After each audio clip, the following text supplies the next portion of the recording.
Hello, everybody, and welcome to another episode of Off the Scribe podcast, available on all podcasting platforms. I have with me a very special guest named Leticia Francis. How are you? I'm doing well, thank you. How are you? Yeah, I'm good. So, can you tell me a little bit about yourself before we begin? Yeah, sure. I am a mindset coach that is dedicated to helping women get their mind right so that they can see the success and fulfillment that they desire in their lives. Yeah. So, when did you start your journey as a life coach? What did you do before? What drove you to Well, go? previous to being a coach, I was working in commercial insurance. I was a catastrophe modeler for 14 years, and I was very unfulfilled. I had quite a journey to becoming a catastrophe modeler. And I think when I was I had two children back to back, and I was on kind of like a soul search, like what is next for me? And I was reminded of the work that I did with a coach many years ago, which helped transform my life. And I wanted an opportunity to give back. So I jumped head into coaching, and I walked away from my 9 to 5 at the end of March, and I'm now a full-time coach. Well, that's you repeated that term several times, catastrophe modeler, which is Yeah. very interesting to me. What does that title consist? Okay, so I worked for a company, a Lloyd's of London insurance syndicate, where we assessed commercial property Mm, for their risk to man-made and natural catastrophes. So mm, we're talking about their risk to terrorism attacks, their risk to earthquakes, hurricanes, wildfire. mm. And we calculated that risk in a way that helped the organization determine the premium that would be needed in order to cover the risk. Mm. Okay, so we've cleared that up, and we'll move on to the main course. This was Yeah. the entrees or the appetizers, whatever you want to call it. So, can you tell me about your current profession as a coach slash consultant slash therapist or I'm whatever not a title? therapist, but we Yeah, do yeah. cover a lot of I help women in particular. That's my ideal client, but I help women address the narratives that they are holding. So, a Mm, lot of times we hold narratives like, I'm not good enough, so we don't take action. I can't do this because I've been a failure in the past. And it's about challenging those narratives so that you can shift the trajectory mm, of your life. Like I mentioned to you before, I had a coach years ago, and I was in a place where I was a victim. I had some bad things happen to me, and that I realized by working through the coach kept me stuck. That narrative that I'm a mm. victim. So I help women move around the things, address their fears, address procrastination, address the reasons why they have a hesitation to change so that they can make change in their Mm. life and see success and fulfillment. Okay. So when you work with a client, can you take me through the thought process or the kind of work ethic or schedule? Um, Coaching relationships are driven by the client.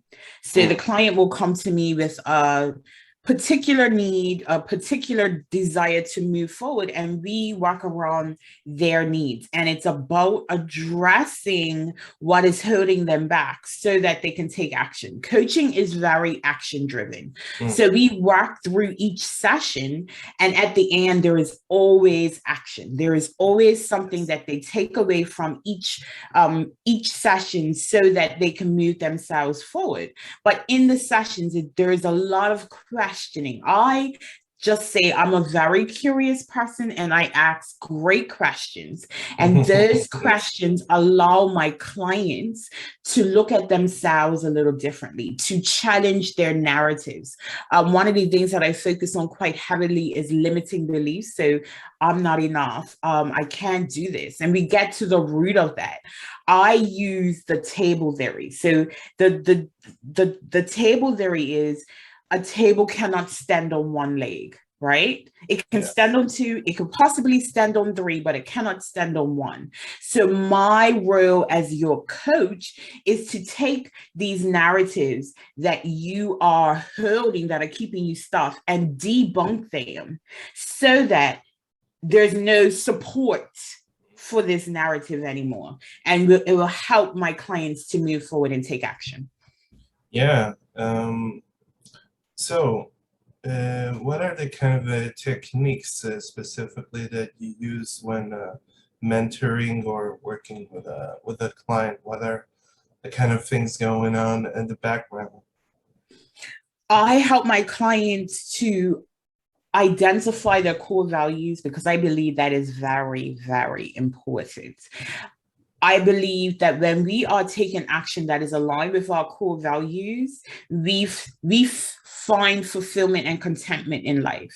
And for everyone, that is different. So everyone's view of success is different. Everyone's view of contentment and fulfillment is different.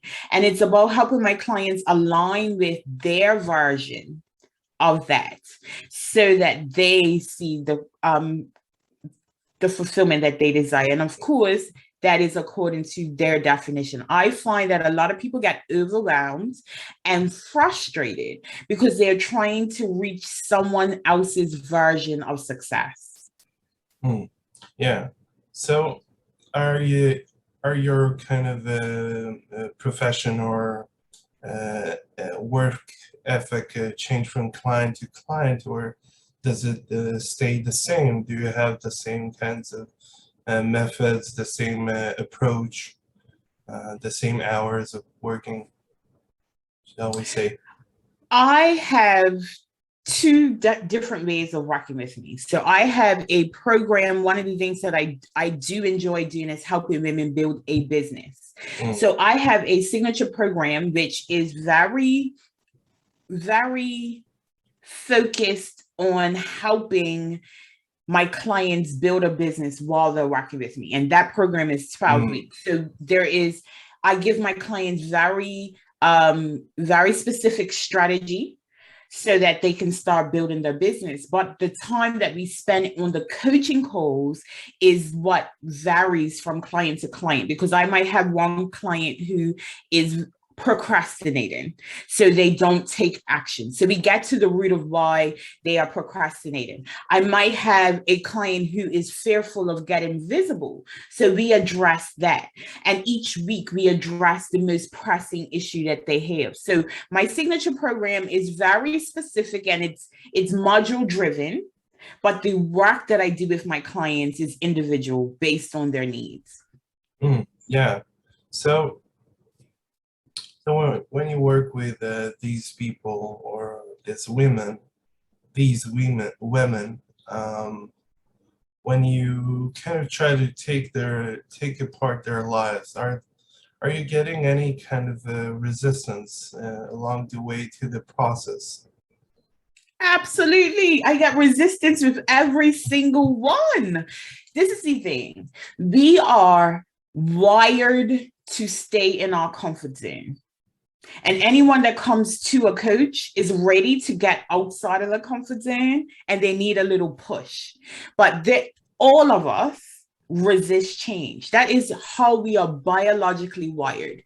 We are biologically wired to stay in our comfort zone. So I got resistance almost the whole 12 weeks that I work with my clients. But it's my role as their coach to be a mirror, to show them what they can't see for themselves, to let them know how the narratives that they are holding them back so that they can make change. And that is important. So my structure is really focused on the growth mindset. And the growth mindset, in my opinion, has 3 steps. You need to have self-awareness. You need to be aware of how your narratives affect your life, how your thoughts impact your actions. But once you have awareness, you need to be in a position to shift that perspective so that you can take action. So a lot of coaching is based on, the belief that our belief system impacts our actions. So it's about uncovering those little things that we may not think hold us back, but hold us back, and giving them the opportunity to make a change so that they can take the action that will give them the success and fulfillment they desire. Yeah, that's very important. And sorry, how do you keep yourself motivated while working with a person or a client? How do you keep yourself motivated while trying to lift up the other person, it's got to be a very tasking job? It can be tasking, but I set a lot of boundaries around my business. When I first started coaching, I was all in emotionally. And that I realized would be like, I would leave sessions and be worried about my clients. And that was me trying to take control. And once I realized that my role is not to force my clients to change, my role is to give my clients an outlook that change is possible so that they are motivated to take action, right? So for me, I stay motivated in my business, period, because I am very passionate about seeing women win. I want to see women win. I have a very strong belief that if women are operating from wholeness, they can change the world. We nurture the entire earth, right? And if we are nurturing from a broken place, we nurture broken people. So that motivates me to show up and serve for my clients. And coaching is never about me, it's about my clients. So as long as I am in that mindset that I am serving, I know that I show up as I need to and give my clients the best that they need. Yeah, that's great. That's a great kind of vision and philosophy of working. So on the kind of a spiritual side, what kind of tenets or maybe different types of practices or spiritual kind of experience that you had or you think that is beneficial for people to try to get into? For me, practicing gratitude is the most important thing. I know that along my journey, and I've been through a lot, I've been through domestic violence, I've been stabbed, I've been in toxic relationships with addicts, and I always focused on what was going wrong. And that I felt, and I've learned through, getting certified with coaching, that keeps us in a very dark mindset, right? So learning to practice gratitude has shifted my perspective, shifted how I view life. I now am in a place that I am very grateful for all of my experiences, even being stabbed, because it's developed me into the woman that I am today.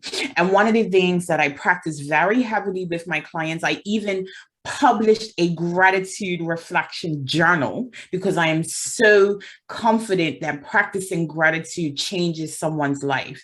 I think it's just we learn to focus on what we have.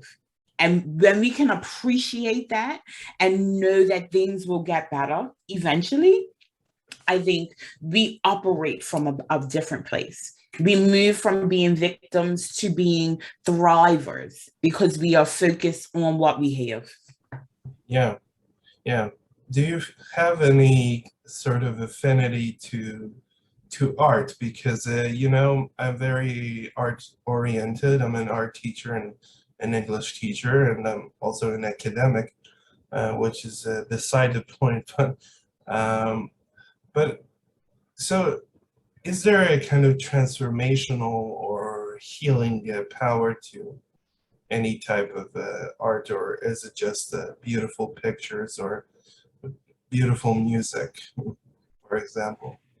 I am a music lover. So I express myself through dance and music, even though I cannot dance or sing, right? But there's something so freeing about allowing your energy to flow through the music. And one of the things that I do with my clients to help them stay motivated, I get them at the very beginning of our coaching relationship to identify music that gives them a very high vibe. Mm-hmm. And sometimes when they come on the calls and they're not feeling good, I put on that music and I dance. I don't care what I look like. And I encourage my clients to dance, right? Because there is therapeutic value of being able to move your energy.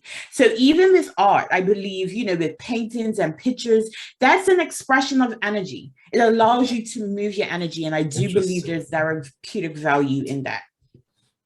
Yeah, well, this has been a great, short, but sweet talk, and looking forward to having some more great discussion with you about other topics or things that going on in your life and projects you have on. And it's been a pleasure. Thank you so Thank you for much, having me. Leticia.